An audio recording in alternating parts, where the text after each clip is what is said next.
Study with Gayatri YouTube channel में आपका स्वागत है। आज हम पढ़ेंगे रहीम के दोहे। इस पाठ में रहीम दास द्वारा विरचित नीति परक दोहे संकलित हैं।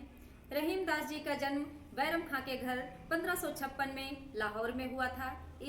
रहीम दास जी का पहला दोहा है, कही रहीम संपत्ति सगे बनत बहुत बहुरीत विपत्ति कसौटी जे कसे ते साचे मीत। रहीम दास जी कहते हैं कि कही रहीम संपत्ति सगे, हमारे पास संपत्ति आने पर बनत बहुत बहुरीत मतलब बहुत प्रकार से कई रीतियों से हमारे मित्र बन जाते हैं।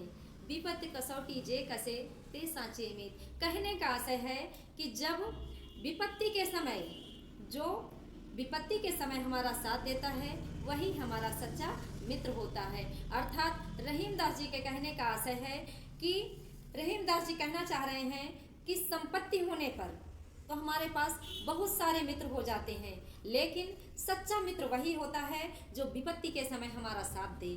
अगले दोहे में रहीम दास जी ने मछली को जल के प्रति प्रेम के बारे में बताया है, जिसमें जाल परे जल जात बही तज मीनन को मोह रही मन मछली नीर को तौना छाड़ती छोह। कहने का आशय है यहाँ पर कि जाल परे जल जात बही, जब जाल तालाब में डाला जाता है मछली को पकड़ने के लिए, तज मीनन को मुंह, तो जल क्या करता है, जल जाल से बाहर बह जाता है और मछली जाल में फंस जाती है। उस समय जल मछली का मुंह नहीं करता और उसे छोड़कर अलग हो जाता है।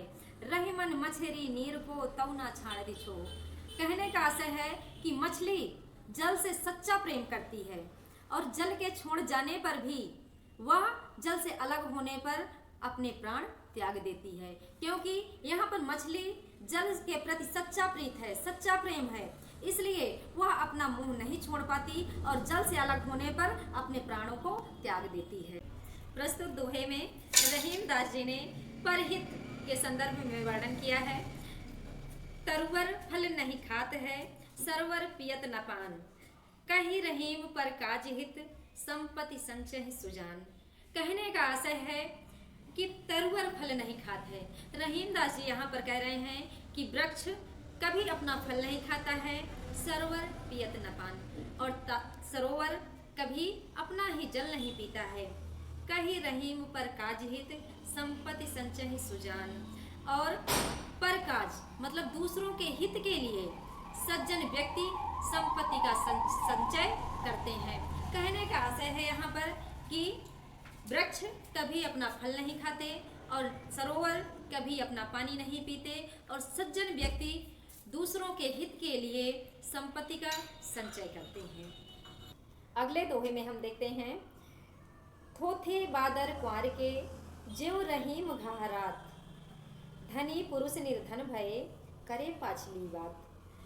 प्रस्तुत दोहे में रहीम दास जी ने कहा है, थोथे बादर क्वार के, थोथे बादर मतलब झूठे बादल, ज्यों रहीम घाहरात। रहीम दास जी कहते हैं कि जिस प्रकार थोथे बादर क्वार के ज्यों रहीम घाहरात, कहने का आशय है कि जिस प्रकार से क्वार के महीने में हिंदू कैलेंडर के अनुसार अश्विन के महीने में उसको क्वार के महीने के बादल जिस प्रकार से थोथे होते हैं, झूठे होते हैं, और वो घाहरात मीन्स गरजते हैं लेकिन क्या है, बरसते नहीं हैं, ठीक उसी प्रकार धनी पुरुष जब निर्धन हो जाता है और वो अपने सुख और ऐश्वर्य की बातों को अहंकार भरी बातें करते हैं, तो रहीम दास जी ने इसी का वर्णन किया है कि वो ठीक उसी प्रकार होते हैं जिस प्रकार क्वार के महीने के बादल होते हैं, जो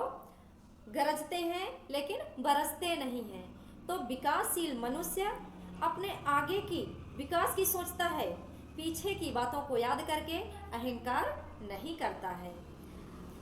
अगले दोहे में रहीम दास जी ने धरती की सहज भाव शालीनता का वर्णन किया है, जिसमें धरती की सी रीत है शीत घाम औ में जैसी परे सो सही रहे त्यों रहीम यह दे।